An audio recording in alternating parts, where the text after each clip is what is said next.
Vamos a dar inicio entonces a la sesión del día de hoy. El módulo es sobre redacción y publicación de textos académicos. ¿Sí? Mi nombre es Romer Daniel Oyola Guzmán y vamos a estar conversando un poco sobre este tema. Vamos a hablar sobre qué es el texto académico, cómo está estructurado, cuál es el estilo de escritura típico en los textos académicos, cuál es el proceso editorial, qué significa ética, qué es el plagio y cuándo decimos que hay conflicto de interés, la importancia de la revisión bibliográfica, que esto es lo esencial cuando nosotros queremos redactar un texto académico, qué son y para qué sirven los gestores bibliográficos, las normas APA, Vancouver y EEE. Dicho de otra manera, los estilos bibliográficos, para qué los utilizamos y cuándo los utilizamos. ¿Cuáles serían consejos generales para la redacción de textos académicos? Y pues bueno, ¿qué herramientas nosotros disponemos para realizar una investigación y como tal escribir un texto académico? Un texto académico es un documento escrito. Este documento, por excelencia, es el artículo científico. Recordemos que tenemos diferentes tipos de artículos. Uno de ellos es el artículo de divulgación y otro es el artículo científico.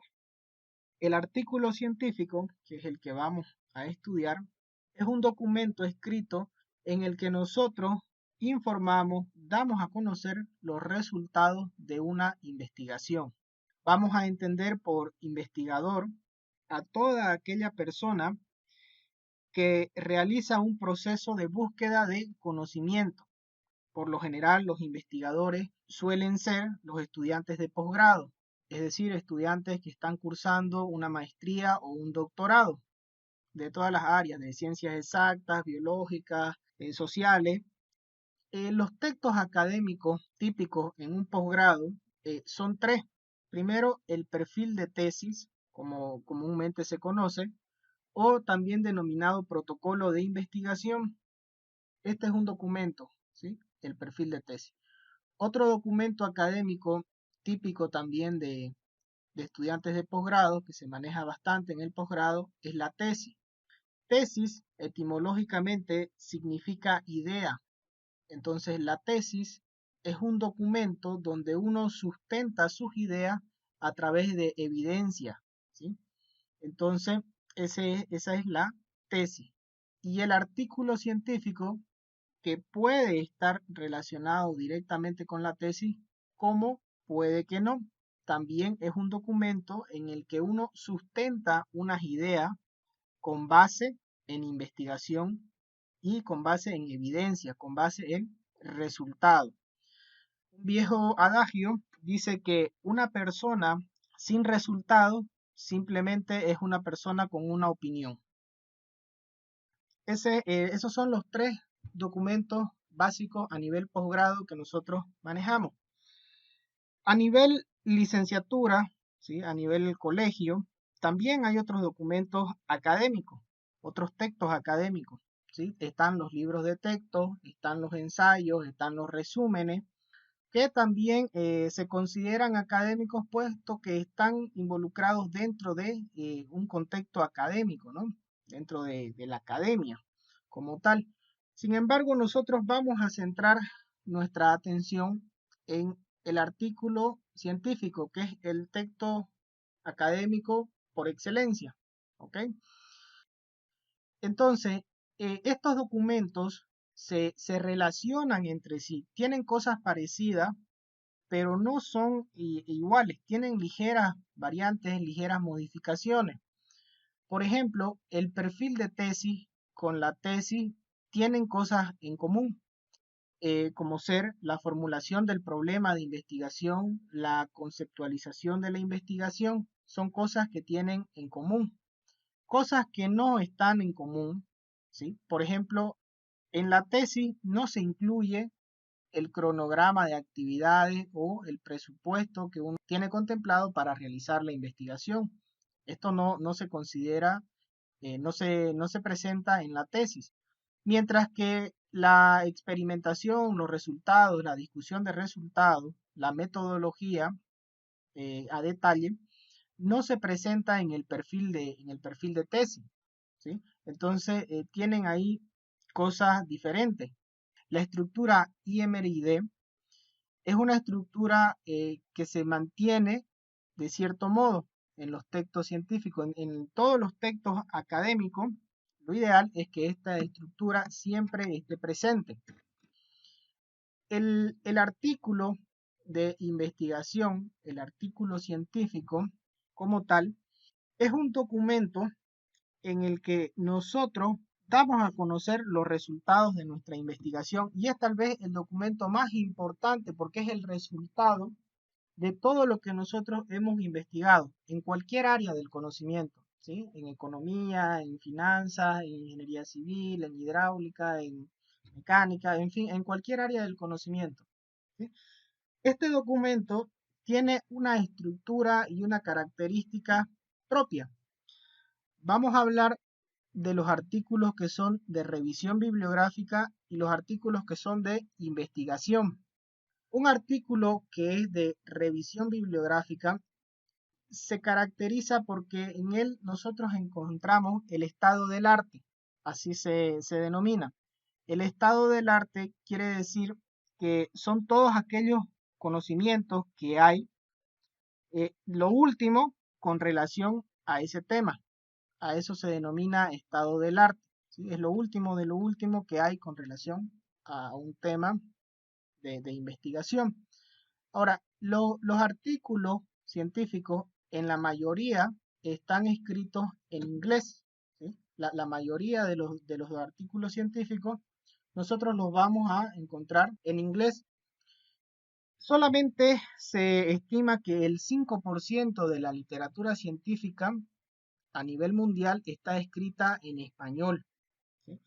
Entonces, si nosotros deseamos realizar una buena investigación y deseamos escribir algo interesante que nosotros podamos publicar en algún journal, como también se conoce a la revista científica, pues bueno, vamos a tener que pensar en consultar literatura en inglés y utilizar esta literatura. Entonces, aquí les muestro un ejemplo de un artículo de revisión. Fíjense, empieza con una revisión de tal cosa y nos indica el periodo del año 2000 al 2017.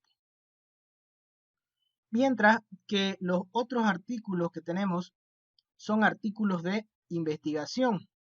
Su servidor ha logrado publicar diversos artículos en revistas internacionales. La diferencia con un artículo de revisión es que en el artículo de investigación nosotros mostramos una metodología con la que hemos realizado los experimentos con relación a una temática en particular, se muestran resultados, se discuten esos resultados y se interpretan. Mientras que en los artículos de revisión nosotros vamos a encontrar las principales investigaciones, pero no vamos a encontrar los resultados ni la discusión de resultados, ¿sí? Lo que vamos a encontrar es cómo han hecho esas investigaciones, vamos a encontrar cuáles son los principales avances, ¿sí? Entonces esa es la diferencia entre uno y el otro. Los artículos científicos son documentos donde los mejores investigadores del mundo logran expresar sus ideas. Y ahorita, pues bueno, que está la temporada de premiación de los premios Nobel, aproveché de colocar en la presentación un artículo científico de la doctora Hess, que por cierto es la cuarta mujer en recibir el premio Nobel de Física, ¿sí? Trabajos en astronomía. Entonces, miren ustedes, nosotros podemos entrar a internet, podemos consultar los documentos científicos, los artículos científicos, los textos académicos de personajes notables, ¿no? También un año muy notable para las mujeres, y eso es muy loable, porque el Premio Nobel de Química 2020 también lo han recibido dos mujeres, o lo van a recibir, mejor dicho. ¿Sí? Lo van a recibir dos mujeres. Aquí les muestro un artículo de investigación publicado por la doctora Jennifer Doudna y aprovecho también y les muestro el perfil académico de esta investigadora que ustedes pueden consultar en Internet. ¿Por qué es importante esto del perfil académico? Es importante, más adelante vamos a hablar de las revistas predadoras, ¿sí? Que es una revista predadora o pseudo journals, como también se conoce. Entonces, es importante que nosotros sepamos acceder a los perfiles académicos de los investigadores. Básicamente, ustedes para acceder a un perfil académico escriben el nombre de la persona en Google Académico, ¿sí? Recordemos que tenemos Google General y tenemos Google Académico. La misión de Google Académico es mostrar textos académicos. Entonces, nosotros vamos a encontrar un poco más refinada la información en Google Académico. Entonces, en Google Académico nosotros podemos ingresar y escribir el nombre de algún investigador. A continuación se va a mostrar su posición, su estatus. Por ejemplo, dice profesor de biología molecular y celular y de química en Berkeley, ¿sí? Me va a mostrar los títulos de los documentos que ha publicado, ¿sí? Este es el documento, uno de los documentos por lo que va a recibir el premio Nobel de química. A la derecha ustedes van a encontrar la cantidad de veces que ha sido citado este documento, 9.733 veces. Es un documento que ha tenido bastante impacto en la comunidad científica. Recordemos que cuando hablamos de comunidad científica ya no hablamos de Santa Cruz, no hablamos de Bolivia, no hablamos de Latinoamérica, no, hablamos a nivel mundial. Son documentos que están disponibles para que cualquier persona en el mundo los pueda consultar, ¿sí? Entonces, una persona, un investigador, pues eso es precisamente lo que está buscando, ¿no? Que su texto académico, que su documento académico sea visible para todas las personas, que todas las personas lo puedan consultar. De nada sirve redactar un texto académico y dejarlo escondido en la biblioteca de mi universidad. Siempre nosotros procuramos de que nuestros textos académicos tengan visibilidad a nivel internacional. Si no, prácticamente pues no estamos cumpliendo con el verdadero objetivo de un texto académico, que es informar y transmitir esos conocimientos que nosotros hemos adquirido, ¿sí? También ustedes van a encontrar el índice H, el índice I10, van a encontrar la cantidad de documentos y citas por año, en fin, ¿sí? Entonces, como les digo, más adelante voy a hablar de las revistas predadoras y voy a volver a tocar este punto que les estoy mencionando en este momento. Ok, ¿cuáles son las partes o la anatomía de un artículo científico? ¿Ok? Un artículo científico obedece a la estructura IMEID, por sus siglas en inglés, ¿sí? Es una regla mnemotécnica fácil de aprender. La I viene de introducción, la M de materiales y métodos, R de resultado, la I de I nomás, y la D de discusión de resultado. Entonces, un texto académico, como es el artículo, tiene estas partes, pero también tiene otras. No es que solamente sean esas partes, no. También nosotros tenemos el título. El título del documento científico, por lo general, se sugiere que tenga una extensión de 15 palabras como máximo. Se sugiere que también el título sea llamativo, que dé una descripción general y muy llamativa de lo que nosotros estamos investigando, lo que estamos estudiando. Luego viene la parte de los autores. Entonces, en esta parte nosotros colocamos el nombre de los investigadores y además colocamos la afiliación. La afiliación hace referencia al lugar donde trabaja, a la universidad, el centro de investigación. También aquí es importante señalar que hay autor de correspondencia. El autor de correspondencia es aquella persona que se va a encargar de realizar todo el proceso editorial con el comité de la revista. Es el que va a tener contacto directo con el editorial y con los autores del documento. Y también el autor de correspondencia es aquella persona que va a dejar su correo en este documento escrito, lo va a dejar su correo escrito acá, para que lo puedan contactar en caso de que necesiten, por ejemplo, una copia del documento, en caso de que haya problemas con el artículo, que los datos de repente no sean correctos, que haya plagio, que haya alguna retracción del documento. Más adelante también voy a hablar de esto, ¿sí? Entonces, es importante ahí tener el autor de correspondencia, ¿sí? Entonces, con el autor de correspondencia se maneja todo este tipo de cosas. Luego viene ya la parte del resumen. Entonces, viene la parte del resumen. Me voy a devolver a la lámina anterior, ¿sí? Vean ustedes, título, nombre de los autores, ¿sí? Luego viene la afiliación. Aquí, por ejemplo, viene una breve reseña. Viene también, acá esto es muy importante, la fecha de envío, de recepción y de aceptación. Un artículo o un texto académico notable, ¿sí? Y que sea ético, ha pasado por un proceso de revisión por pares. Fíjense la estructura, ¿sí? La maquetación del documento varía un poco dependiendo de la revista, pero en general, en términos generales, va a seguir la misma estructura, ¿no? Título, los autores, luego viene el abstract o resumen, y la típica estructura IMRYD de la que estamos hablando. Entonces, en el resumen, nosotros debemos mostrar lo más importante, debemos realizar una descripción de nuestro hallazgo, de la metodología empleada y de los principales resultados que nosotros hemos encontrado. Y por supuesto, también nosotros debemos decir cuáles son las implicaciones de esos resultados. En otras palabras, el resumen es una joya, es la joya de nuestro documento, de nuestro texto académico. Entonces debemos esmerarnos en redactarlo y no simplemente copiar partes al azar de lo que hemos escrito, no.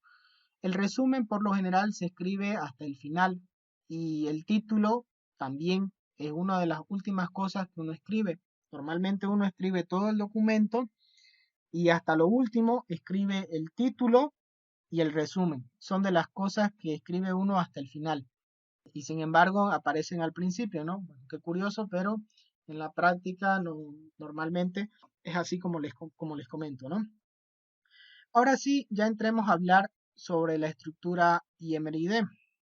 En la parte de introducción, nosotros debemos ir de lo general hacia lo particular. En esa parte, en la introducción, nosotros vamos a mostrar que hemos realizado una revisión bibliográfica exhaustiva del tema que estamos estudiando. Por ejemplo, si nosotros estamos estudiando el proceso de aprendizaje de los estudiantes, entonces nosotros debemos buscar literatura científica con relación a ese tema. Y en esta parte de la introducción debemos mostrar al lector que hemos leído documentos con relación a ese tema y que tenemos un buen manejo de la literatura científica con relación a ese tema. Esto, recuerden, es aplicable para cualquier tema que nosotros estemos estudiando, ¿no? Economía, como les digo, ingeniería civil, ingeniería mecánica, psicología, en fin. ¿Tienen ligeras variantes? Sí, tienen ligeras variantes, pero la esencia como tal es muy similar, ¿ya? Entonces, nosotros en la introducción vamos de lo general hacia lo particular. Mostramos que hemos revisado literatura científica. Aquí también es importante que nosotros sepamos citar en normas APA. Bueno, por lo general se utilizan las normas APA. No es la única, ¿sí? Es un sistema de referenciación de apellido año en el que nosotros damos crédito a las ideas de otras personas y no hacemos nuestras las ideas, ¿sí? Eso es para evitar temas de plagio y que también vamos a hablar un poco más adelante, ¿sí? Entonces, en esta parte es importante esto de la revisión bibliográfica, es sumamente importante. Si no tenemos una buena revisión bibliográfica, nuestro documento también va a ser rechazado, no lo van a aceptar. En el último párrafo de la introducción, nosotros debemos dejar bien claro el objetivo de nuestra investigación. Una vez terminada la introducción, ya pasamos a la sección de materiales y métodos, ¿ya? En esta parte, primero vamos a describir qué materiales hemos empleado. Por ejemplo, si estamos estudiando, en mi caso, ¿no? Mecánica de suelo, voy a decir qué tipo de suelos he empleado. A lo mejor un investigador del área de educación, el material que va a utilizar son los estudiantes de tercer año de ingeniería financiera, ¿no? Entonces, los materiales que nosotros empleamos en la investigación, ¿sí? Luego ya viene la parte de los métodos. Método etimológicamente significa camino. ¿Cuál es el camino que nosotros hemos seguido para realizar nuestra investigación? Hemos hecho tal y tal y tal experimento. Primero hicimos esto, por esto. Luego hicimos el experimento 2 por esto. Empleamos un diseño experimental factorial, unifactorial, ¿sí? En fin, ustedes dicen cuáles son esos métodos que hemos empleado, ¿sí? Aquí yo, por ejemplo, sugiero bastante siempre estudiar un poco la parte de diseño experimental, ¿sí? Es bastante interesante independientemente del área del conocimiento que vayamos a estudiar. El diseño experimental es una de las bases fundamentales para realizar una investigación y por supuesto para que nosotros podamos escribir también, ¿no? Porque recuerden que de lo que estamos hablando en este momento es de cómo redactar y publicar un texto académico. Ok, pero para redactar y publicar un texto académico tenemos que tener un tema del que vayamos a hablar y ese tema del que vayamos a hablar obviamente es una investigación. Esa investigación nosotros la podemos utilizar, por ejemplo, para nuestra tesis de maestría. Esa investigación nosotros la podemos utilizar como una investigación que queremos publicar simplemente en un artículo científico y ya está, ¿sí?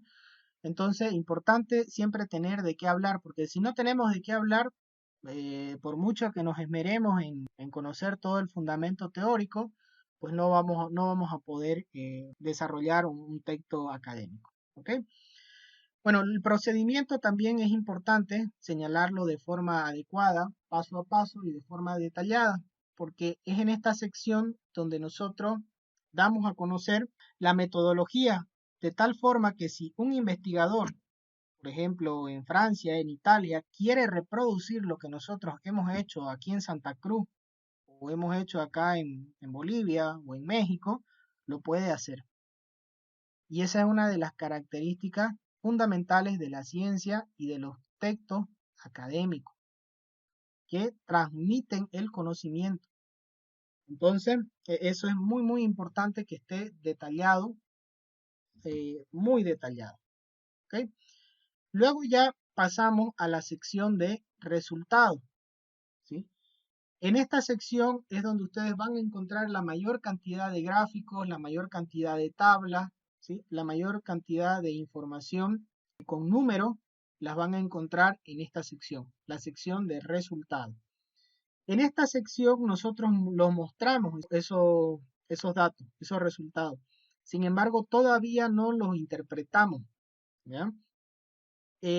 Ya el proceso de interpretación, atribuirle un sentido físico a estos datos, ¿sí? Nosotros lo hacemos en la discusión de resultados. En la discusión, nosotros iniciamos dando un resumen de lo que estamos investigando, estamos analizando, y ya pasamos a la interpretación. O sea, esto está pasando por esto y por esto. ¿Cuáles son las causas? ¿Qué sentido yo le estoy atribuyendo a esos números? ¿Sí? Incrementó, subió, ok, pero ¿por qué incrementó? ¿Por qué subió? ¿Por qué bajó? La temperatura bajó, ok, el que haya bajado significa que tal y tal cosa está pasando. Entonces nosotros le atribuimos un significado físico a esos números, ¿sí?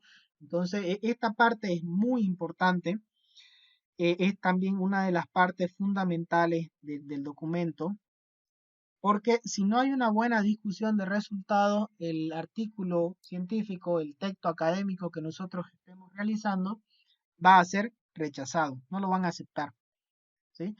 Entonces debe estar muy bien estructurada esta parte. En esta parte también nosotros describimos las implicaciones y las limitaciones de nuestro trabajo, es decir, el alcance de nuestro trabajo. Hacemos notar dónde se puede aplicar, cuáles son las ventajas, por qué es bueno, pero también decimos cuáles son sus limitaciones. Y finalmente llegamos a la parte de conclusiones, ¿sí? Eh, conclusión consiste en que nosotros deducimos verdades con base en los datos y remarcamos estas verdades. Eso es una conclusión. Consiste en deducir esas verdades con base en los datos que nosotros hemos obtenido de nuestra investigación. Importante también que nosotros coloquemos un listado de las referencias que hemos citado en nuestro documento. Normalmente se estila que sean arriba de 20 referencias bibliográficas, normalmente, pero no hay un número. Aparte de eso, cuando nosotros redactamos un texto académico, siempre tenemos que revisar la guía para autores. En la guía para autores es un documento que proporciona el ente que va a publicar, en este caso la revista, ¿no? Y en este documento viene todo aquello relacionado con el formato y la forma, ¿no?, de presentación del documento. Vienen cuántas palabras como máximo debe tener el documento, cuántas palabras claves debe tener, viene toda la información que nosotros necesitamos con relación más que nada al formato de presentación del documento. Viene cuántas figuras como máximo nosotros podemos insertar, cuántas tablas, ¿sí? Cómo deben ser las tablas. Ahora, un consejo que yo les doy, siempre que ustedes quieran publicar un texto académico y ya tengan identificada la revista donde lo van a publicar, consulten los 4 o 5 artículos publicados en las últimas fechas y vean cómo los han publicado, cuántas figuras han publicado, cuántas tablas, ¿sí? Si están utilizando qué tipo de letra, qué tamaño de letra, o sea, todos esos detalles ustedes lo van a poder consultar en la guía para autores, pero adicionalmente ustedes también lo pueden ver en las últimas publicaciones de los artículos en esa revista. ¿Ok? Entonces, cada revista científica tiene su propia guía para autores. Entonces, es importante que nosotros revisemos este documento y nos adaptemos al contenido que nos están diciendo. Ok, acá tengo ya la pregunta. Permítanme. Pregunta, si se tiene un instrumento de elaboración propia, ¿dónde se debe colocar? Se debe mencionar en la sección de materiales, ¿sí? En esta sección. En la sección de materiales y métodos. Incluso puede haber metodologías nuevas, ¿sí?, que ustedes tengan y que ustedes las hayan propuesto, ¿no? Entonces, esta metodología también la pueden colocar acá, ¿sí? Aquí es donde nosotros debemos colocar nuestros propios materiales, si nosotros lo hemos desarrollado, nuestros propios instrumentos, si nosotros lo hemos desarrollado, lo describimos, lo decimos, y para que no haya rebote, no haya rechazo, ¿sí? Importante que nosotros no lo hagamos a ciegas, sino que siempre consultemos en la literatura qué hay con relación a lo que yo estoy proponiendo. Y eso va a servir para fundamentar precisamente lo que yo estoy proponiendo, ¿sí? Eso también es importante. A eso se llama contrastar. Que nosotros podamos ver lo que hay en la literatura comparado con lo que nosotros estamos haciendo y contrastemos esta información. ¿Correcto? Ok. Esta lámina la voy a mencionar rápidamente para que nada más ustedes recuerden. Es importante que para hacer todo este artículo científico, ¿sí? El título, la introducción, los métodos, todo esto se fundamenta en la metodología de la investigación. Como tal, toda esta parte es bastante amplia, ¿no? Es bastante amplia. De hecho, hay un módulo, un curso, ¿no? Que es metodología de la investigación, que va de la mano precisamente de este módulo de redacción de textos académicos. Y en metodología de la investigación, pues bueno, se enseña, ¿no? Cómo yo paso del objetivo, cómo formulo la pregunta, cómo formulo la hipótesis, ¿sí? Todo este tipo de cosas complementa bastante bien al trabajo de redacción, ¿sí? Entonces, hay bastante información en internet, les recomiendo esta página, los libros también de metodología de la investigación ayudan bastante para que nosotros podamos redactar los documentos científicos.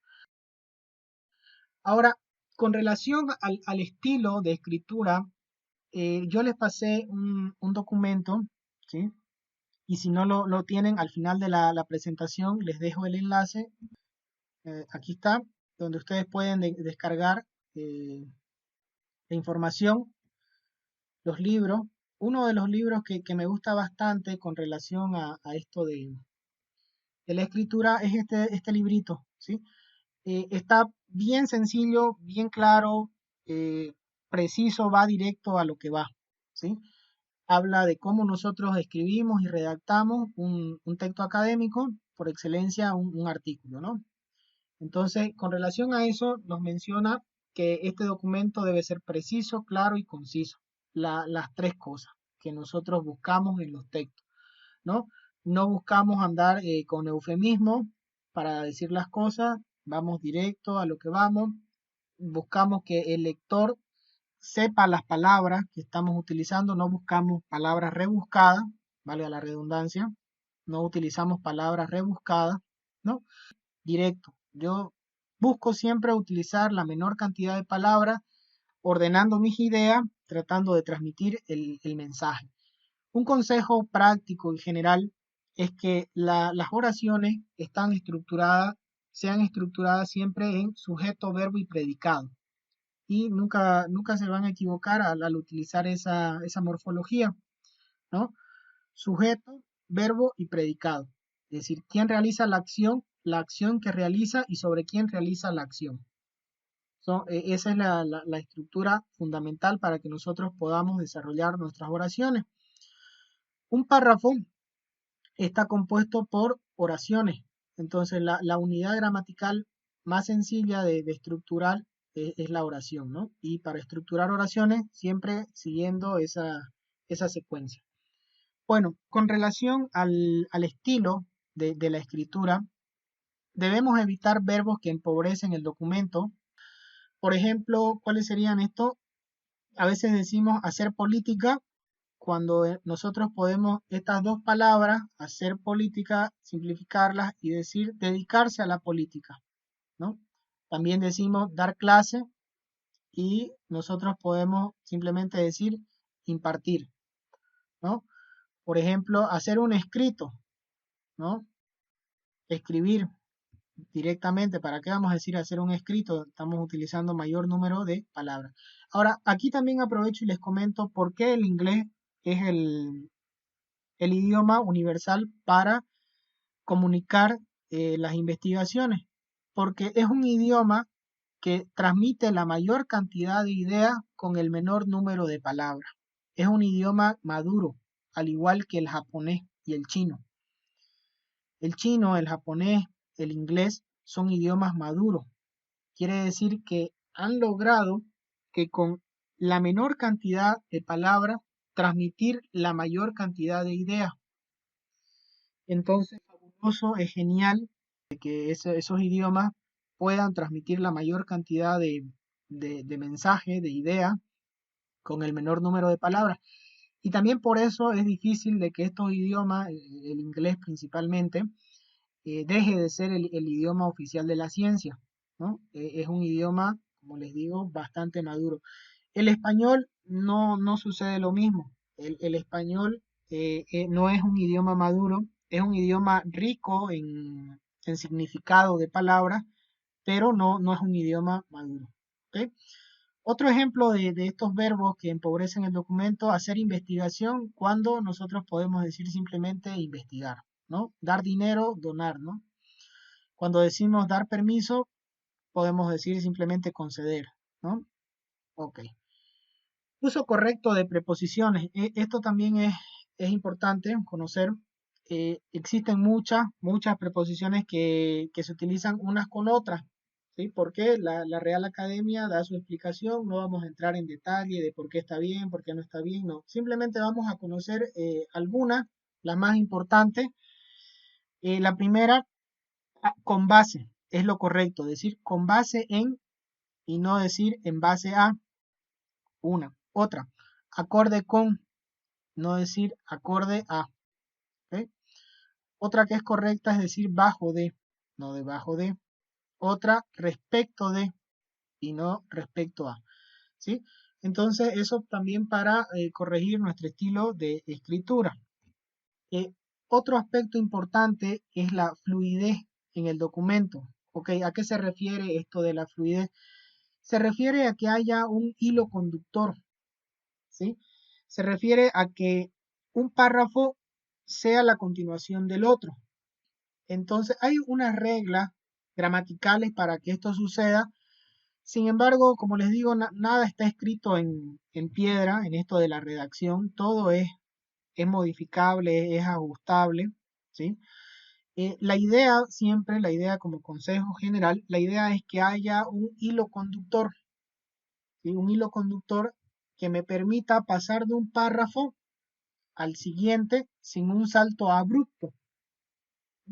Que de pronto yo esté hablando de la educación y en el siguiente párrafo me pase a hablar de agujeros negros. Y sin ligar estos dos párrafos causa en el lector una sensación muy rara. Entonces se pierde esa fluidez en el documento, ¿sí?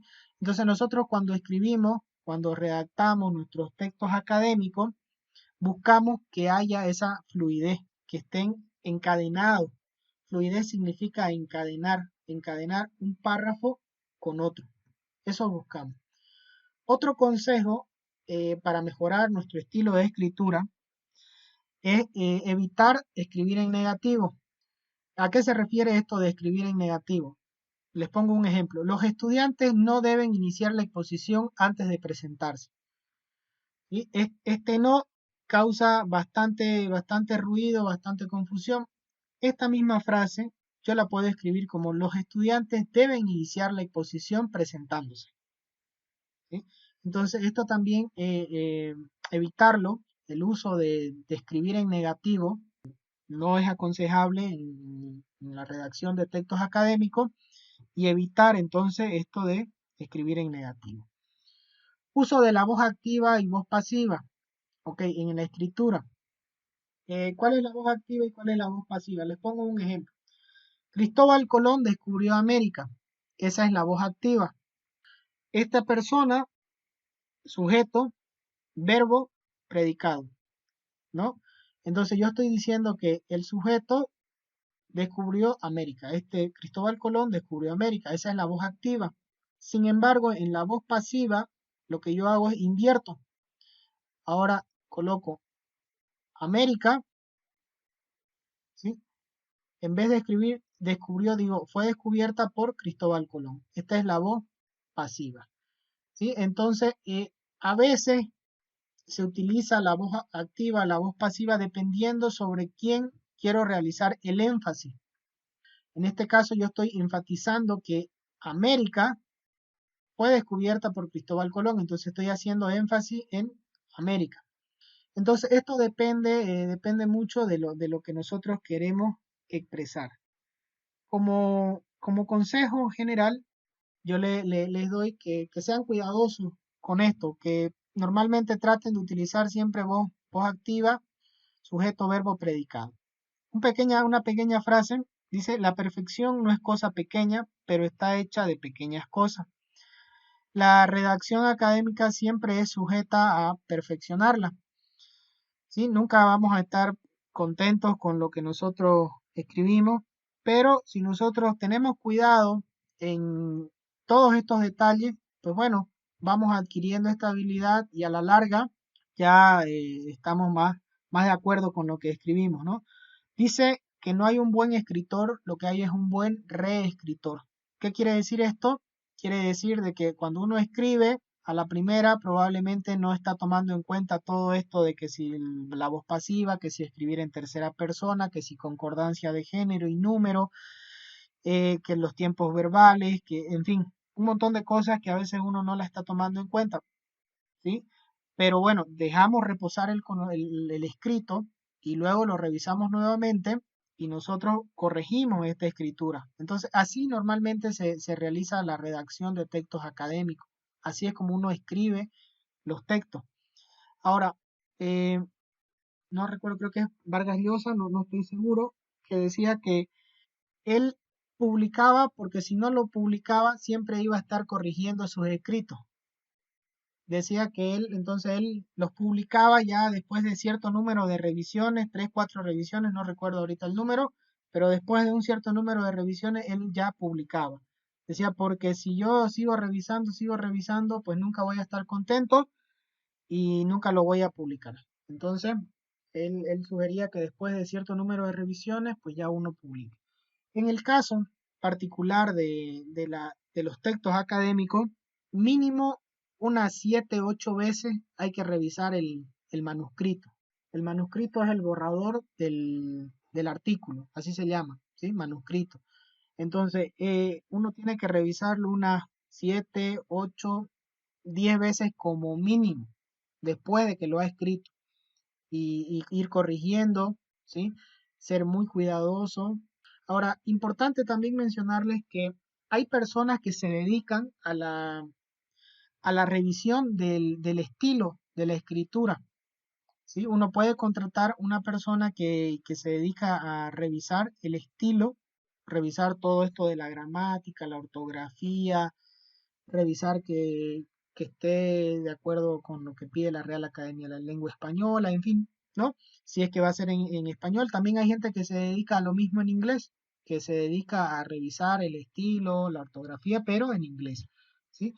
Entonces, cuando uno va a mandar un texto académico a revisión por pares a una revista internacional y donde va a dejar su trabajo en digital para que lo consulten, para que lo vean, yo les recomiendo que lo hagan pasar su documento por una revisión de estilo, una corrección del idioma. A veces se nos va una coma, a veces nos olvidamos de colocar un punto. Entonces, como uno está cegado en esta escritura del documento, ya no lo ve, a veces no lo ve. Entonces, otra persona que viene con la mente fresca lo puede captar estos pequeños errores, ¿no? A veces pequeños detalles, se nos va alguna falta ortográfica, entonces puede corregir. Y aparte de eso, no solo lo corrige, lo enriquece, ¿sí? Porque ellos tienen más experiencia en el lenguaje, en cómo colocarlo mejor, entonces lo mejoran bastante el documento. Ok, así como les he estado mostrando, hay muchos ejemplos de errores. Miren, por ejemplo, acá en el librito, esto que les he pasado, en este librito, escribir y publicar un artículo científico, vienen bastantes ejemplos. Sí, yo los invito a que ustedes lo vean, no lo vamos a desarrollar todo, pero algunos los vamos a comentar, ¿ya? Miren, dice acá, las muestras sanguíneas fueron obtenidas cada 24 horas. Pone un que está mal y nos dice cómo lo debemos escribir. Las muestras sanguíneas se obtuvieron cada 24 horas. Da la explicación, en el librito viene muchísimos ejemplos y nos da la explicación de por qué. Entonces, mírenlo, échenle una revisada a esto. Aquí, por ejemplo, dice, se habla, gentes. Esto normalmente en México lo he escuchado bastante, que dicen gentes, cuando gente ya está en plural, ¿sí? Entonces, no es correcto decir gentes, otras palabras, lapso de tiempo, ¿sí? Iterativo, copia en vez de copia, te pido una disculpa, ¿no? Lo correcto es te ofrezco una disculpa, ¿sí?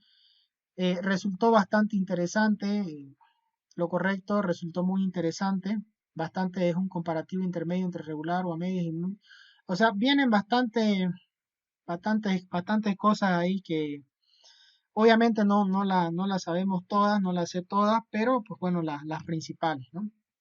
Ok, eh, continuamos entonces. Ya lo tenemos nuestro artículo, ya tenemos nuestro texto académico. Ahora, ¿qué sigue?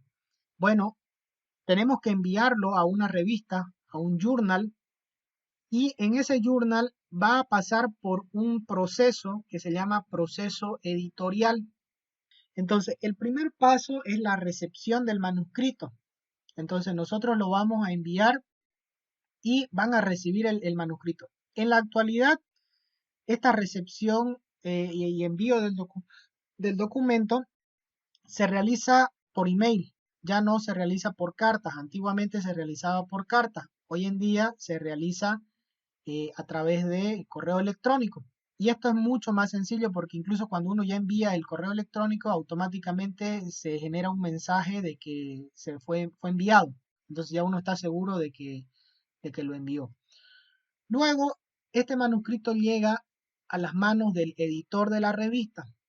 Entonces el editor lo revisa. Si el editor observa de que no hemos seguido la guía para autores de la revista, lo rechaza. Entonces se viene acá directamente a rechazado. Ok, les decía que esto se conoce como rechazo de escritorio, cuando ni siquiera llega a los pares. ¿Y esto por qué? Porque no hemos cumplido con la cantidad de tablas, con la cantidad de figuras, con la cantidad de palabras para el resumen. Se produce un rechazo de escritorio. O también puede darse el caso que sea rechazado nuestro documento porque no es el tema de la revista, ¿sí? Entonces, no va acorde con el tema de la revista, entonces rechazan el documento también. Ahora, si el documento, el texto académico, es aceptado por el editor, recién pasa a lo que se conoce como revisión por pares. A los pares también se le conoce como referee. Entonces, recién pasa a que lo revisen los referees. Ahora, el referee, los referees normalmente son tres, como mínimo dos, ¿sí? Pueden ser tres o más. Ahora, ellos van a revisar qué cosa, la metodología, los materiales empleados, los resultados y la discusión de resultados. Ellos van a enfatizar en eso, en esa revisión, ver si lo que están presentando está correcto, si no está correcto, si hay consistencia, hay inconsistencia, qué dice la literatura, todo eso. Y pueden emitir esta respuesta. Aceptación inmediata, es decir, que no debemos cambiar nada a este documento. Una aceptación condicional, que quiere decir que van a realizar unas observaciones estos pares y después que han realizado las observaciones la van a enviar a los escritores, a los autores del documento. Si los autores del documento están de acuerdo con realizar estas correcciones, realizan esas correcciones y lo vuelven a enviar para revisión por pares. Y ya ahora sí, si el revisor está contento, lo va a aceptar. Si está de acuerdo con todo lo que han la revisión. Esto es un ping-pong, va y viene entre los revisores y los autores. Entonces es una negociación. Hay que saber negociar. Si me están diciendo que corrija tal cosa, bueno, yo corrijo, pero sé hasta dónde voy a corregir, ¿no? Si me están pidiendo que corrija ya y lo que me dicen sale del objetivo de mi investigación, en fin, también yo puedo decir, ¿sabe qué? No lo voy a corregir. Y obviamente no lo van a aceptar el documento y buscará otra revista y en fin, ¿no? Y otra vez el proceso. Pero como les digo, es una negociación. Entonces hay que saber negociar entre los pares y el autor, hay que negociar, ¿no? Negociar en el sentido de que me corrigen, yo corrijo, me corrigen, yo corrijo, y así estamos, ¿no? Bueno, y el último que puede darse, la última veredicto que pueden emitir los pares es de rechazado. Es decir, revisan el documento y dicen, no, esto lo rechazamos porque no cumple con la metodología, no es la adecuada, los resultados son inconsistentes, en fin. Ahora, este proceso de revisión por pares puede ser simple ciego, abierto y doble ciego. Bueno, ¿qué significa de simple ciego? Significa que el revisor conoce el nombre del autor, pero el autor no el del revisor. A eso se denomina simple ciego. Abierta cuando el revisor y el autor saben la identidad. los dos. Y doble ciego cuando ninguno sabe quién está revisando ni quién es el autor. ¿Sí? Es anónima, completamente anónima, entonces doble ciego. A eso se refieren estas tres. Bueno, hay más por hablar. Les voy a mostrar un ejemplo de una carta de invitación a una revisión. Normalmente le escriben a la persona, le dicen si desea la revista, le dicen qué tipo de documento es y si uno está de acuerdo o desea revisar o desea declinar la revisión. Bueno, ¿qué evalúan los pares? Evalúan, como les comentaba, el título, el resumen, la originalidad, la organización. Evalúan, se concentran en que los métodos sean los correctos, se verifican los cálculos, verifican el rigor científico, las conclusiones, ¿sí? Que las referencias sean adecuadas, en fin, hay una guía para que puedan evaluar. Sobre el dictamen, como bien les comentaba, puede ser aceptado, aceptado con ajustes, corregir, rechazado, en fin. Estos son los dictámenes. También cada revista tiene ahí su término, sus palabras, como dice aceptado en su forma actual. Entonces esto depende también un poquito de la revista. ¿Sí? Pero en términos generales va a ser estas cuatro cosas. Aquí, por ejemplo, les muestro unos documentos que son enviados a los pares académicos para que se les facilite la revisión del artículo científico. Aquí, por ejemplo, hay una tabla, dice utilidad de las tablas y la figura. Yo voy a colocar un porcentaje si yo considero que realmente son útiles, es adecuada la organización, la estructura del trabajo, el lenguaje técnico del científico es apropiado, ¿sí? ¿Y cuál va a ser mi dictamen final? Aceptado, con ajustes mínimos, corregir y reevaluar, rechazado. Si yo necesito añadir algún archivo, pues bueno, lo subo, ¿sí? Una vez hecho todo esto, ya que pasó el proceso de evaluación, ya nos estamos acercando a que el documento ya se va a publicar, pero aquí hay un detalle que no se publica así nomás, sino que le envían a uno como autor un borrador ya maquetado, es decir, colocan el documento aquí, esto es de un artículo que publiqué en el 2018, ¿sí? Entonces le envían a uno el artículo maquetado y le ponen que es una prueba, ¿sí? Entonces uno revisa este documento, lo revisa y ve si está de acuerdo con el documento, si no le han movido alguna coma, en fin. Y después de eso, uno tiene que corregir, ¿sí? Entonces hay una plataforma donde uno entra, corrige el artículo, esto ya es proceso de publicación, ¿sí? Recordemos que el módulo se denomina redacción y publicación de textos académicos. Entonces están conociendo cómo es el proceso de publicación, ¿sí? Entonces, miren ustedes, aquí les muestro un ejemplo de un pequeño error.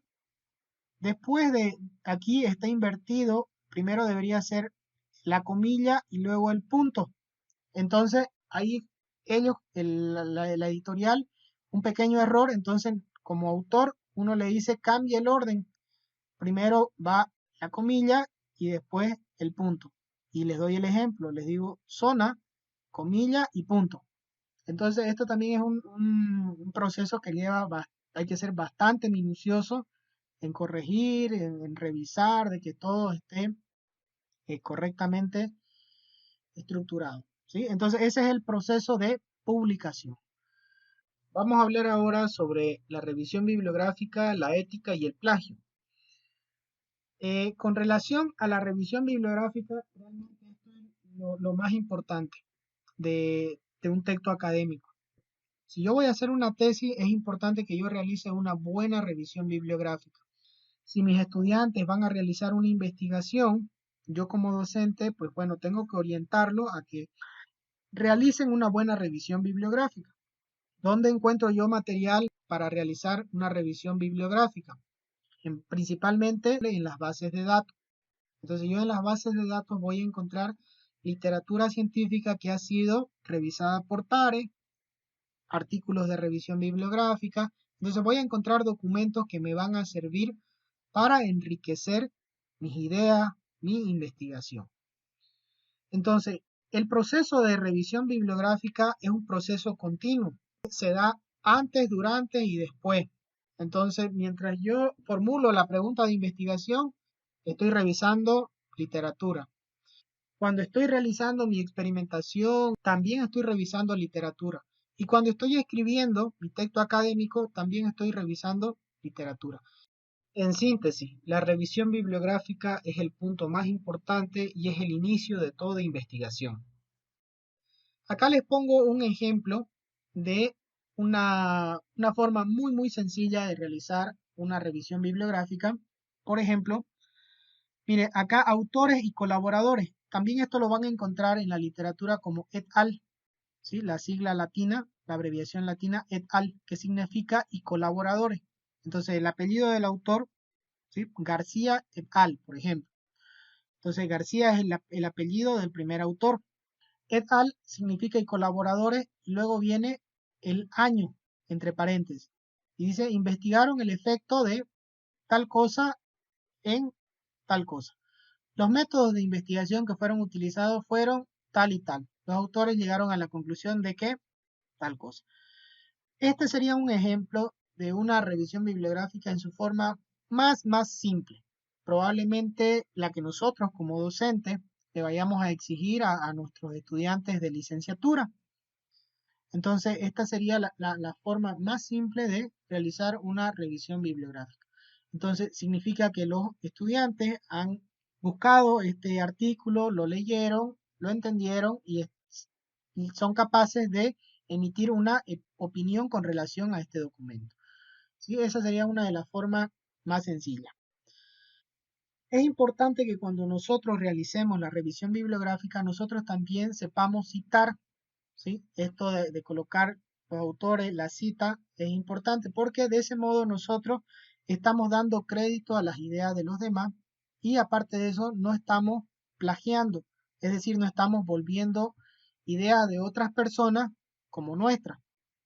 Entonces aquí es donde entra la ética, que la ética es un conjunto de costumbres y normas que dirigen o valoran el comportamiento humano en una comunidad. Así se define. Ok, en síntesis, lo que nos está diciendo es que nosotros no debemos copiar textos académicos de otras personas y hacerlos pasar como nuestros, sino dar crédito a ese texto que nos ha servido como base y sobre eso continuar.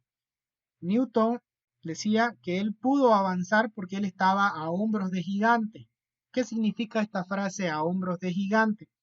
Significa que él hizo sus investigaciones con base en investigaciones pasadas. Entonces, por eso es que él pudo avanzar. Entonces, que él decía que él logró ver más allá porque estaba a hombro, no significa literalmente a hombro, sino metafóricamente que estaba a hombro de otros investigadores que eran muy buenos. Entonces, eso nosotros es importante que también lo realicemos en nuestro trabajo de investigación y lo plasmemos en nuestro texto académico. Ahora, importante los metadatos. ¿Qué son los metadatos? Los metadatos son toda aquella información que nosotros colocamos con relación a un documento. Es decir, tenemos el documento, tenemos el nombre de los autores, tenemos la revista, la fecha de publicación, ¿sí? La cantidad de páginas, tenemos el ISSN, que es un número internacional, ¿sí? Tenemos el DOI, que es un identificador de objeto digital, donde nosotros vamos a poder encontrar este documento siempre, independientemente de que la revista cambie de nombre o cambie de página. Este es un enlace web que siempre va a estar disponible. Todo este conjunto de información se denomina metadatos. Estos metadatos son lo que nosotros utilizamos para citar. Entonces, en Google Académico, nosotros tenemos la opción de buscar un documento, ¿sí? Y, por ejemplo, aquí donde dice citar, no recuerdo ahorita si es en estas comillas o en citado, damos clic y se va a desplegar esta ventana. Entonces, miren, en esta ventana nosotros tenemos la cita ya colocada en formato APA. Podemos copiar y pegar. Pienso yo que lo más fácil es buscar una referencia en Google Académico, citar, copiar y pegar, ¿no? Porque todo esto tiene su estructura, no es como quiera. Primero va el apellido, luego el nombre, Ahora, miren ustedes aquí mis apellidos van ligados por un guión medio. Esto porque si yo no lo hago así, me van a encontrar como Guzmán. Siempre se toma el último apellido. Pero si yo lo coloco con un guión en medio, quiere decir que mis dos apellidos forman parte de mi nombre. Los autores que somos latinos tenemos que tener cuidado con esto de escribir nuestros apellidos con un guión para que sean bastante fácil de que nos identifiquen en la web. ¿Ok? Y pues bueno, ya cuando les toque realizar un artículo, un texto académico ya de a de veras, ¿sí? Entonces, obviamente tienen que colocar buenas referencias, tienen que colocar más referencias, en fin. Ok, espero que les esté gustando, me estoy esperando por darles bastante información, muy buena información. Los invito a que se suscriban al canal de YouTube y no se pierdan ningún video. Vamos a hablar sobre la veracidad de lo reportado. ¿Qué sucede si yo, autor, publico un documento y resulta que mis experimentos, mis números, no son reproducibles o son falsos? De los números que he presentado no son los que realmente se obtienen en la práctica, que yo he inventado el experimento, que yo he inventado la metodología y de pronto alguien lo quiere replicar el experimento y resulta que nomás no se puede o que no salen esos números, entonces hay pena, hay, hay castigo para los autores. Este castigo, primero, el prestigio cae por los suelos, ¿sí? Se va todo el prestigio. Segundo, la revista retracta el artículo. Y tener un artículo retractado, por ejemplo, este autor, ¿sí? Lastimosamente tiene artículos retractados, es una mancha muy oscura en el currículum de un profesional, ¿no? Y más a este nivel, ¿no? De investigador, muy fea esa mancha, ¿no?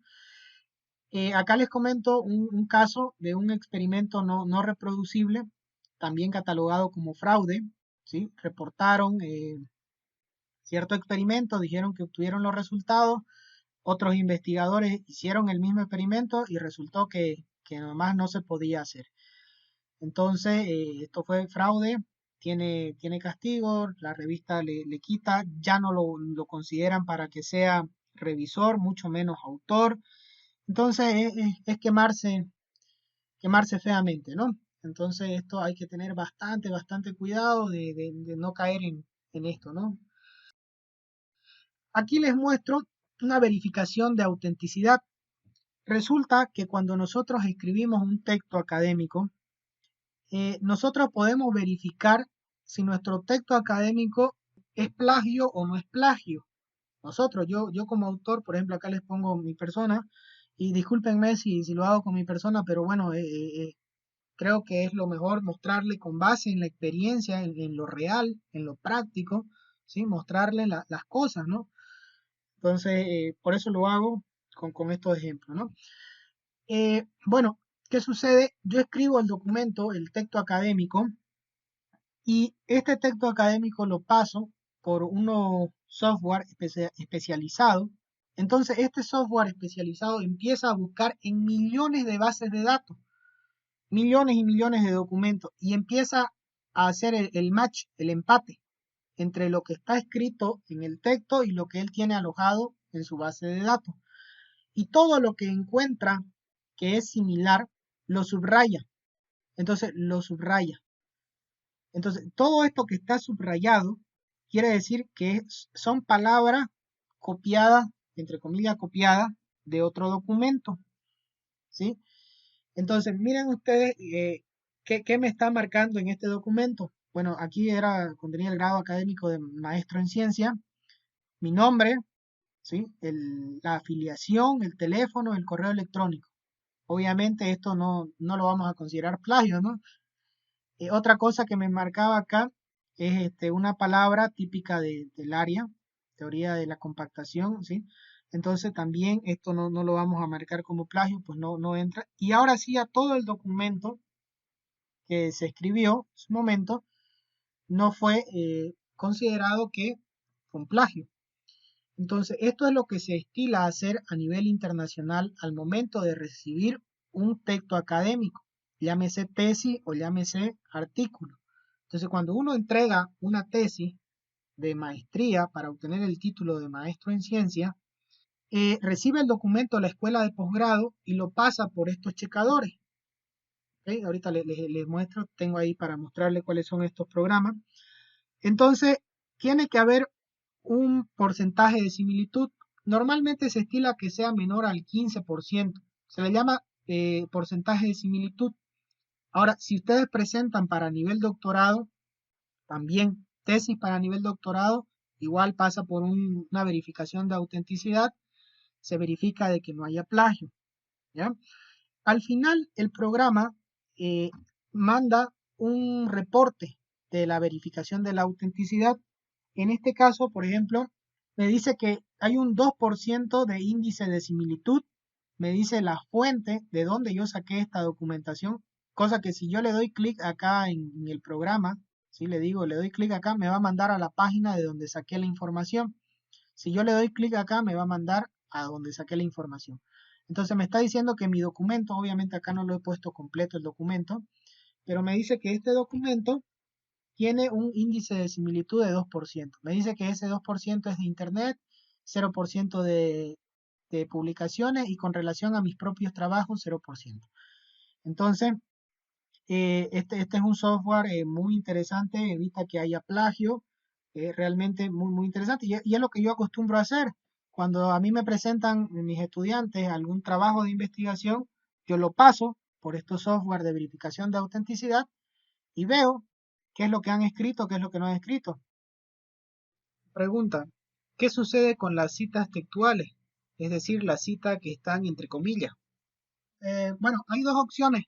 Si uno lo ha colocado entre comillas y le dice al programa que omita todo lo que está colocado entre comillas, no es considerado como plagio, porque quiere decir las comillas nos están garantizando de que nosotros no estamos haciendo plagio, sino que estamos diciendo que esa idea es de otra persona. Entonces no lo detecta como plagio en ese caso. Pregunta, ¿cuál es la cantidad máxima de citas, entre comillas, que puedo utilizar en un texto académico?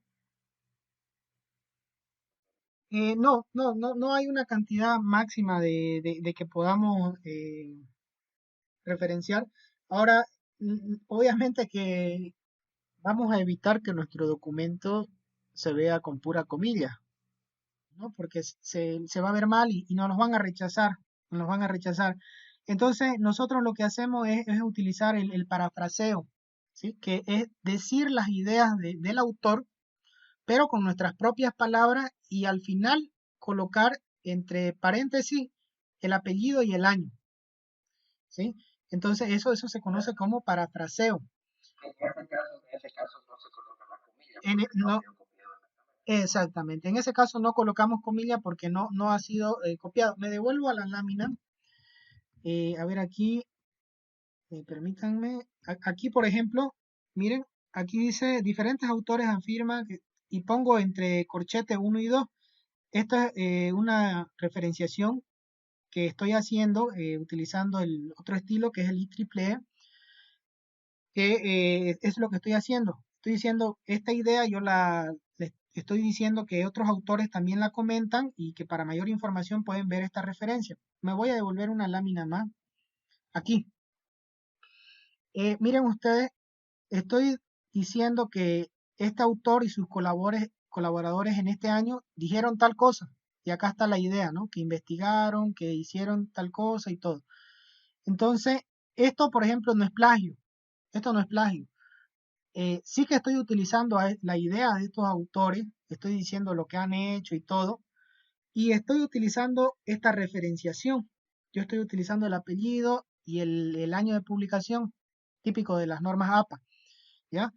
Y estoy diciendo de que si el lector quisiera encontrar más información con relación a esta idea, ¿sí? A esta idea que yo estoy acá escribiendo, lo puede hacer en este documento.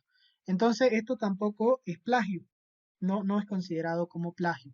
Entonces, cuando nosotros lo metemos al software para que nos diga si hay plagio o no hay plagio, eso no lo detecta como plagio, pero sí que lo va a subrayar. Si están con las mismas palabras, tal cual está en el documento original, va a aparecer subrayado, así como está aquí.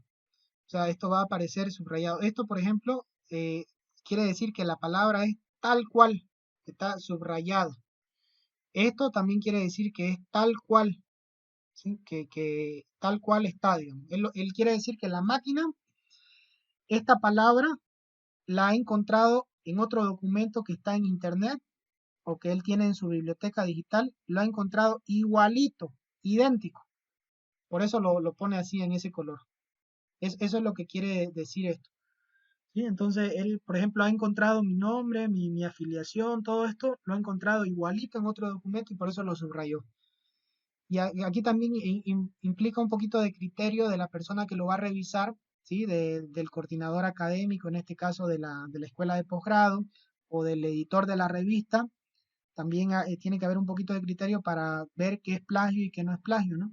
Por eso no le coloca, el software no coloca plagio, sino que utiliza esta palabrita que es porcentaje de similitud. Entonces, eso es importante ahí que quede claro, ¿ok? Pero bueno, que quede la idea general de que ayudan estos programas a que uno no cometa plagio, ayudan a revisar los documentos. Y pues bueno, la pregunta sería qué programas hay, ¿no? ¿Cuáles yo puedo utilizar? Bueno, aquí les pongo una lista de herramientas gratuitas para detectar el plagio, ¿ya? Estas son, ustedes las pueden buscar en internet, alguna de ellas.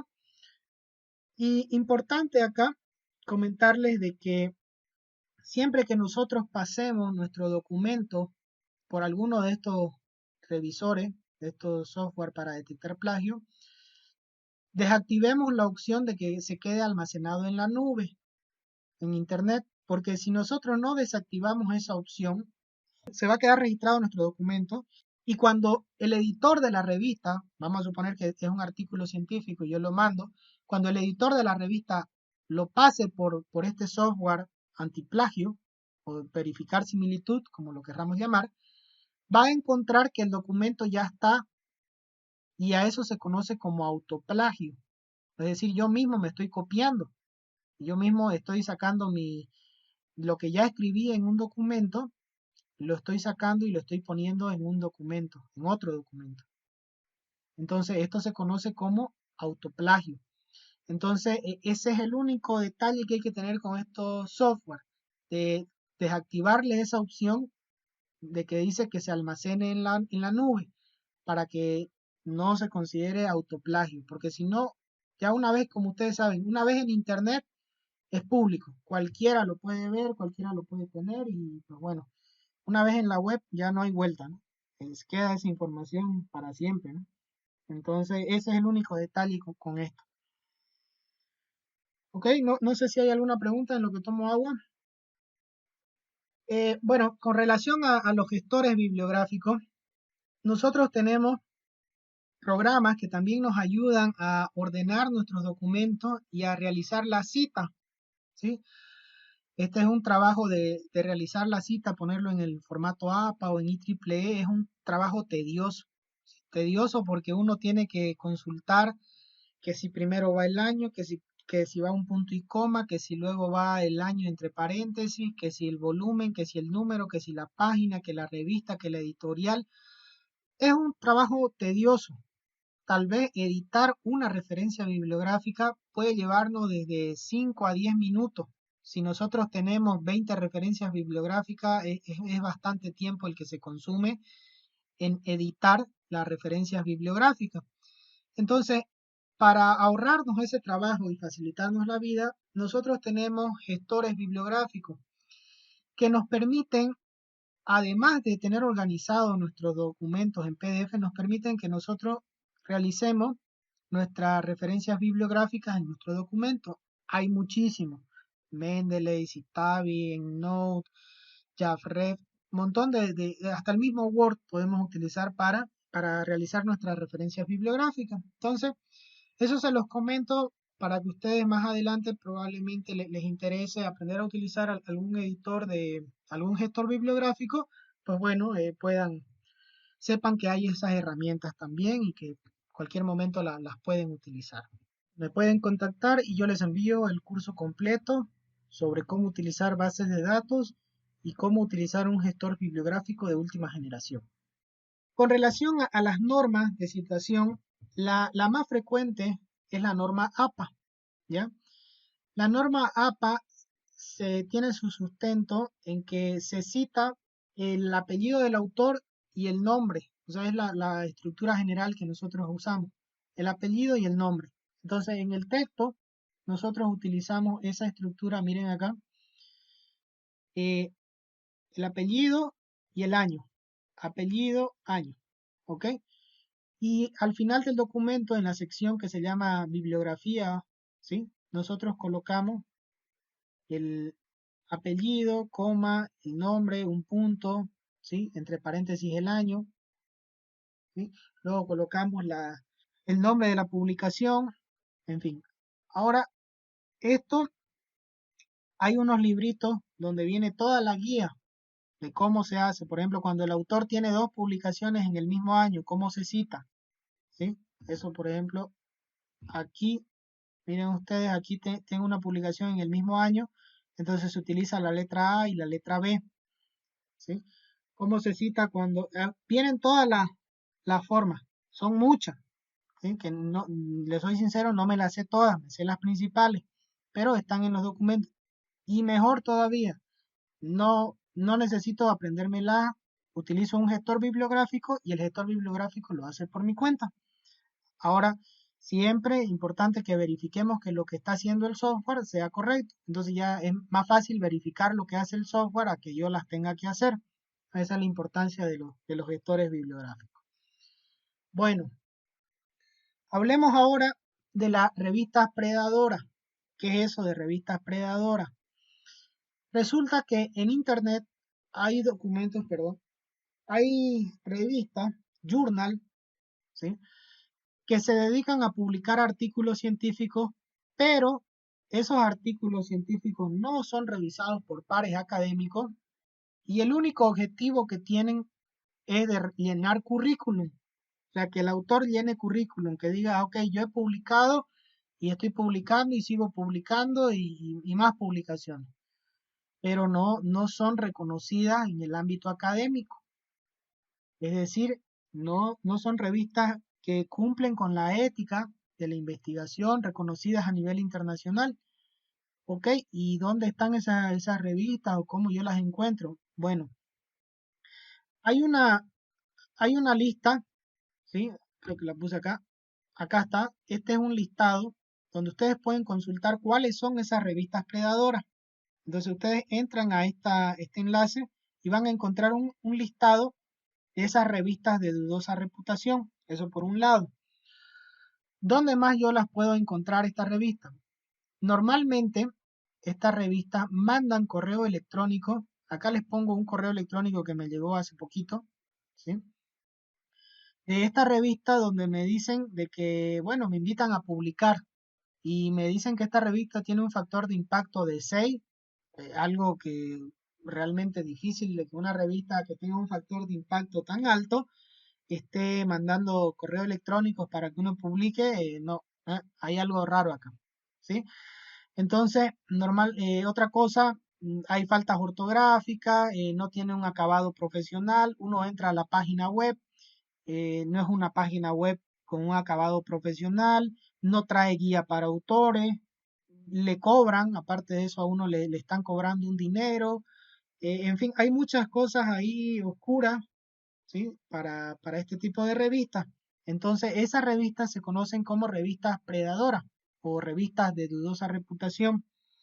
Aquí les dejo una lectura muy interesante sobre revistas predadoras porque obviamente el tiempo no da para hablar todo lo que tenemos que hablar con relación a este tema, pero para que ustedes tengan cuidado con sus estudiantes o ustedes mismos tengan cuidado de que publiquen sus estudiantes en revistas predadoras, ¿sí? Porque se van a ver mal, les van a sacar dinero, no les va a servir como reconocimiento internacional. Entonces, bueno, y se acuerdan que al inicio de la presentación yo les dije que la importancia del perfil académico, ¿sí? Vimos el perfil académico de los investigadores.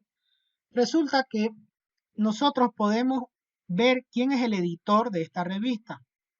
Entonces, el editor de esta revista, nosotros nos entramos a internet y lo buscamos y vemos si efectivamente es una persona que tiene producción científica, sí, me voy a devolver nosotros tenemos que encontrar esto, su perfil académico, ¿no? Y ver si realmente es una persona reconocida, si tiene documentos, dónde están publicados esos documentos. Entonces, ahí ya nosotros nos podemos dar cuenta si la revista es predadora o no es predadora, si es de dudosa reputación o no es de dudosa reputación. Si soy muy desconfiado, yo puedo escribirle al editor de la revista y preguntarle, ¿sí? Entonces también yo lo puedo hacer. Entonces esa es la importancia del perfil académico. Ahora, otra forma de que yo también puedo encontrar revistas predadoras es que yo vea en las bases de datos reconocidas internacionalmente, aquí les hago un listado, las favoritas Scopus y WOS son las mejores a nivel internacional, las más completas, ¿sí? Aquí hay otras bases de datos. Si quieres aprender a utilizar Scopus, WOS y otras bases de datos, no duden en contactarme y les envío el curso, donde ustedes pueden buscar la revista y ver si esa revista está indexada en estas bases de datos, ¿correcto? Estar indexada significa que está presente, ¿no? Y aparte de que esté presente en estas bases de datos, ustedes deben revisar si hay una revisión por pares. Entonces, si tenemos esa revisión por pares, está indexada, ok, entonces la revista no es de dudosa reputación. Entonces, esa es una forma de que yo como autor me cuide de no caer en las manos de estas revistas de dudosa reputación. Siempre que yo reciba este tipo de correos donde me dicen que me invitan a que yo haga una publicación, ¿sí? Mucho cuidado, ¿no? No dejarse engañar a la primera, no dejarse llevar por la emoción, sino tomar las cosas con calma, ¿sí? Revisar y luego ya ver qué sucede. Ok, ya para finalizar, estamos ya en lo último, hablemos sobre la extensión del texto académico. Es preferible la calidad y no la cantidad, ¿sí? Entonces, no hay un número fijo de palabras para una tesis, para un artículo. Sí hay sugerencia, más o menos, sí hay sugerencia, pero siempre vamos sobre la calidad, más que la cantidad. Siempre presentar información de calidad, ¿ya? Cuando nosotros actuamos como revisores, que es el caso de ustedes, que son docentes, la mayoría, ¿sí? Mi persona también, eh, debemos tomar en cuenta no solamente corregir el estilo, centrarnos en que revise que esté en formato APA y que si los márgenes y que si las paréntesis y que si el interlineado y que todo. Ok, la forma de redactar el documento sí está interesante, es importante que nosotros cuidemos, que verifiquemos que está en estilo APA y todo lo demás, pero más que eso, nosotros debemos enfocarnos en el marco teórico, en la revisión bibliográfica, en la metodología y en los resultados que nos están presentando. Esto es el fuerte del texto académico, ¿sí? Lo principal, lo sustancial. Lo demás se puede corregir, pero si hay problemas en cuanto a la revisión bibliográfica, hay problemas en cuanto al cómo se formuló la pregunta de investigación, hay problemas en cuanto a la metodología empleada, hay problemas en los resultados, entonces ya está bastante grave la situación. Entonces quedémonos con esa idea que es mejor calidad que cantidad. ¿Okay? Consejos generales, ya para ir cerrando la sesión, trabajar regularmente, escribir algo en cada sesión, mantener un cuaderno de investigación, leerlo de forma periódica, hacer una lista de nuestras tareas, escribir, siempre escribir, no dejar la escritura para lo último. Cuando estamos cursando un posgrado, nosotros debemos escribir desde el primer día, ¿sí? Porque si esperamos a terminar las materias y luego hacer nuestro texto académico, difícilmente vamos a obtener esa inspiración mágica, divina. Entonces, pues la recomendación es que desde el primer momento nosotros empecemos a escribir, realicemos revisión bibliográfica, aprendamos a copiar la información, es decir, yo bajo mis PDF, ok, ¿y cómo los ordeno? ¿Dónde los ordeno? ¿Cómo los pongo? ¿Cuáles son los metadatos? ¿Dónde los voy a poner? Y yo ir escribiendo mi documento, ¿sí? Si quieres aprender a utilizar un gestor bibliográfico que te ayude con todo esto, ponte en contacto conmigo y te envío el curso, ir haciendo mi revisión bibliográfica. Entonces, ese es un trabajo continuo que yo debo realizar si quiero obtener el grado de maestro o el grado de doctor. Entonces, pues bueno, eso yo lo tengo que hacer, no esperar hasta lo último. ¿Por qué muchas personas terminan la maestría pero no defienden su tesis? Precisamente porque se trancan, se detienen en el proceso de escritura, proceso de redacción de textos académicos. ¿Sí? Entonces, consejo general, recuerden que no existe buen escritor, existe un buen reescritor. Quédense con esa idea. Entonces, escriban, ¿sí? También hay ocasiones en el que uno se satura y por mucho que quiera escribir, no puede escribir. ¿Ok? No se hagan problemas, salgan a caminar, coman un helado, regresen, vuelvan a escribir. Eh, este tipo de consejos es muy útiles, ¿sí? Para que ustedes se los den a sus estudiantes y también para que los apliquen ustedes mismos. Hay bastantes herramientas en Internet que ayudan en la investigación, en la escritura y en la publicación. Aquí les dejo una lista para que ustedes las puedan ir revisando, ¿sí? Cada una de ellas las pueden consultar en Internet. O si gustas de un curso, ponte en contacto conmigo y te envío un curso donde te enseño a utilizar las principales herramientas que te ayudarán en tu trabajo como investigador. Créeme, no te vas a arrepentir. Ya como extra y terminando nuestra sesión, les dejo un listado de errores comunes en informe final de tesis. Aquí están los errores, ¿sí? Los están subrayados, son más importantes, ¿sí? Para que ustedes revisen cuando les toque revisar. Por ejemplo, en la sección de resultados, existen redundancias entre tablas y figuras, existen contradicciones entre figuras y tablas, ¿sí? Todo esto con ustedes como docentes deben revisar. Entonces, este listado puede ser que a ustedes les sirva para la actividad del módulo, ¿sí? Lo pueden revisar, lo pueden ver, a ver qué le falta, qué le sobra, qué tiene, qué no tiene, les puede servir. Muy útil para revisar tesis, ¿sí? Entonces, ahí se los dejo también, este documento. Ya para finalizar, me presento, mi nombre es Romer Daniel Oyola Guzmán, soy doctor en tecnología avanzada por el Instituto Politécnico Nacional de México, soy ex becario del Consejo Nacional de Ciencia y Tecnología, estudié la maestría también en México, hice una licenciatura en Ingeniería Civil, tengo un diplomado en Educación Superior, otro diplomado en Ingeniería Vial. Obtuve el premio Mejor Desempeño Académico en el doctorado en el ciclo escolar 2017-2018 en la Universidad en México. En 2007-2011 tuve un reconocimiento en la Universidad Autónoma Gabriel René Moreno, el Premio Excelencia Académica. Soy investigador y consultor independiente en las áreas de mecánica de suelo, concreto y asfalto. Tengo publicado artículos científicos que están indexados en Scopus, en WOS, participado en talleres sobre investigación científica, patente, redacción de tesis, redacción de artículos, ¿sí?